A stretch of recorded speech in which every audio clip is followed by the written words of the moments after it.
नमस्कार, top news bulletin देख रहे हैं आप सभी के साथ Divanshu. Day to Day News Bharat में आप सभी का स्वागत करता हूं। शुरुआत करेंगे देश और दुनिया की तमाम बड़ी खबरों के साथ।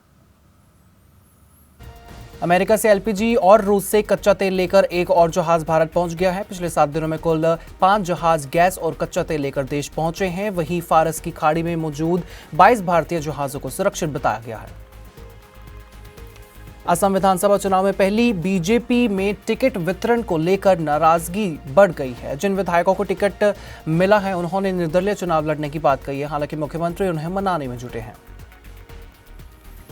छत्तीसगढ़ के खल्लारी माता मंदिर में बड़ा हादसा हो गया। रोप वे की केबल टूटने से ट्रॉली करीब 20 फीट नीचे गिरकर चट्टान से टकरा गई, जिसमें एक युवती की मौत हो गई और 4 लोग गंभीर रूप से घायल।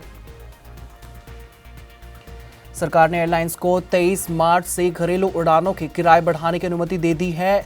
इसमें पहले इंडिगो संकट के दौरान अधिकतम किराया 18,000 रुपए तक किया गया था, जिसे अब हटा दिया गया है।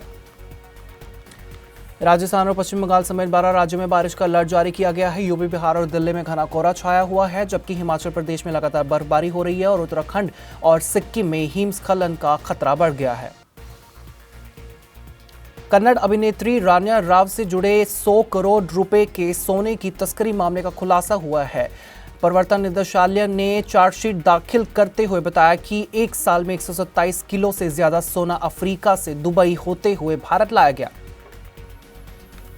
मिडिल ईस्ट में जारी तनाव को देखते हुए प्रधानमंत्री नरेंद्र मोदी ने पेट्रोलियम, बिजली और उर्वरक क्षेत्रों की समीक्षा के लिए उच्च स्तरीय बैठक बुलाई है, ताकि देश की ऊर्जा जरूरतों को सुरक्षित रखा जा सके। प्रधानमंत्री नरेंद्र मोदी ने एक और ऐतिहासिक उपलब्धि हासिल करते हुए सबसे लंबे समय तक सरकार के प्रमुख रहने का रिकॉर्ड बना लिया है। आंध्र प्रदेश के पूर्व गोदावरी में मिलावटी दूध पीने से अब तक 16 लोगों की मौत हो चुकी है, जबकि 3 लोगों की हालत गंभीर बनी हुई है। स्थानीय स्वास्थ्य विभाग ने इलाके में सतर्कता बढ़ा दी है। एयर इंडिया ने अपने कैबिन क्रू के लिए सख्त नियम लागू करते हुए ज्यादा वजन वाले कर्मचारियों को फ्लाइट से हटाने की घोषणा भी की है। हटाया जा सकता है और उनकी सैलरी में कटौती भी की जा सकती है। मिडिल ईस्ट में चल रहे संघर्ष के कारण एयर इंडिया ने करीब 2500 उड़ानें रद्द कर दी हैं। ईंधन की कीमतें बढ़ने के कारण हवाई किराए में भी इजाफा देखने को मिल रहा है। लखनऊ में एक 36 वर्षीय महिला ने अपनी सास की हत्या कर दी। उसने घर की सीसीटीवी बंद कर अपने प्रेमी के साथ मिलकर वारदात को अंजाम दिया, लेकिन पुलिस ने स्निफर डॉग की मदद से आरोपी को गिरफ्तार कर लिया। एक परिवार के सुसाइड केस में कई सवाल खड़े हो रहे हैं। पोस्टमार्टम रिपोर्ट में जहर से मौत की पुष्टि की गई है, लेकिन घटनास्थल से कोई भी बोतल या फिर रैपर नहीं मिला, जिससे मामला संदिग्ध बन गया है। फिल्म निर्माता रोहित शेट्टी के घर फायरिंग करने वाले आरोपी को आगरा से गिरफ्तार कर लिया है। उसने बताया कि वह सोशल मीडिया रील देखकर गैंग में शामिल हुआ और लॉरेंस गैंग जैसा बनना चाहता था। बिहार दिवस का जश्न पटना से लेकर लंदन तक मनाया जा रहा है। यह कार्यक्रम 3 दिनों तक चलेगा। प्रधानमंत्री ने मुख्यमंत्री नीतीश कुमार को बधाई भी दी है। पटना में एक ट्रैफिक पुलिसकर्मी ने सड़क पर सीपीआर देकर सीआईएसएफ जवान की जान बचाई। जवान को होश आने के बाद अस्पताल से छुट्टी दे दी गई है और वह अपने परिवार के साथ घर लौट गया। हरियाणा के हांसी में गैस सिलेंडर की कमी के बाद जब सिलेंडर पहली बार मिला तो परिवार ने उसका तिलक लगाकर आरती उतारी और स्वागत किया। ये वीडियो सोशल मीडिया पर वायरल हो गया।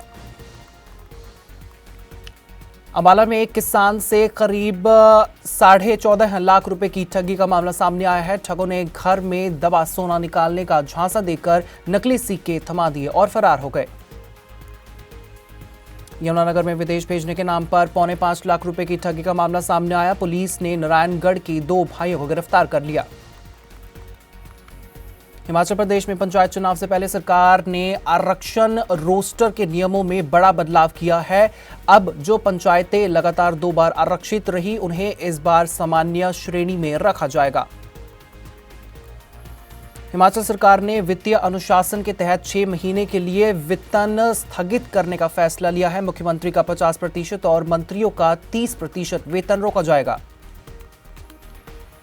पंजाब में डीएम सुसाइड मामले में पूर्व मंत्री के खिलाफ एफआईआर दर्ज की गई है। परिवार गिरफ्तार की मांग पर अड़ा हुआ है और चंडीगढ़ में विरोध प्रदर्शन भी हुआ। मोहाली में एक युवती की संदिग्ध परिस्थितियों में मौत हो गई। वो अपने बॉयफ्रेंड के घर में पंखे से लटकी मिली, जिसके बाद परिवार ने युवक पर प्रताड़ना का आरोप लगाया। कोटकपूरा रैली में श्रोमणी अकाली दल के नेता बादल ने आम आदमी पार्टी सरकार पर जमकर हमला बोला। 2027 में सत्ता मिलने पर विकास तेज करने का दावा किया। लुधियाना में एक आप विधायक द्वारा एक बुजुर्ग को मंच से धक्का देने और लात मारने की वीडियो सामने आया है, जिसके बाद विवाद ज्यादा बढ़ गया। अमेरिकी राष्ट्रपति डोनाल्ड ट्रंप ने ईरान को 48 घंटे का अल्टीमेटम दिया है और कहा है कि हॉर्मुज स्ट्रेट को खोले, नहीं तो अमेरिका उनके ऊर्जा ठिकानों पर हमला करेगा। ईरान ने अमेरिका को चेतावनी का कड़ा जवाब देते हुए कहा कि अगर उसके ऊर्जा ठिकानों पर हमला हुआ तो वो अमेरिका और उसके सहयोगी देशों के इंफ्रास्ट्रक्चर को निशाना बनाएगा। ईरान ने इजराइल पर मिसाइल हमले किए हैं, जिसमें कई लोग घायल हुए हैं और क्षेत्र में तनाव और ज्यादा बढ़ गया। तनाव के बीच अमेरिका ने मिडिल ईस्ट में अतिरिक्त सैनिक युद्धपोत और फाइटर जेट तैनात कर दिए हैं, जिससे संभावित युद्ध की आशंका और ज्यादा बढ़ गई है। हॉर्मुज स्ट्रेट पर बढ़ते तनाव के कारण वैश्विक तेल आपूर्ति प्रभावित हुई है और कच्चे तेल की कीमतें $100 प्रति बैरल से ऊपर पहुंच गई।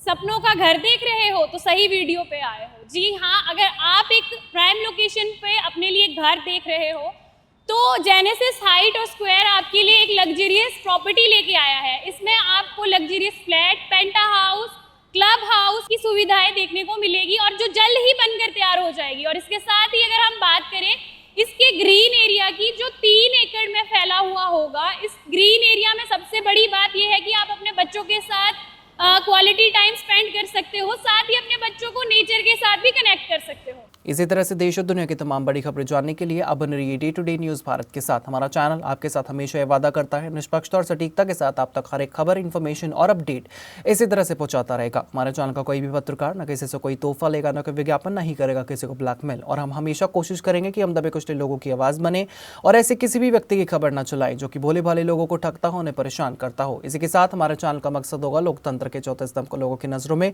फिर से मजबूत करना। मुझे दीजिए इजाजत और हमें हर किसी सोशल मीडिया प्लेटफॉर्म पर लाइक, शेयर और सब्सक्राइब करना बिल्कुल भी मत भूलिएगा।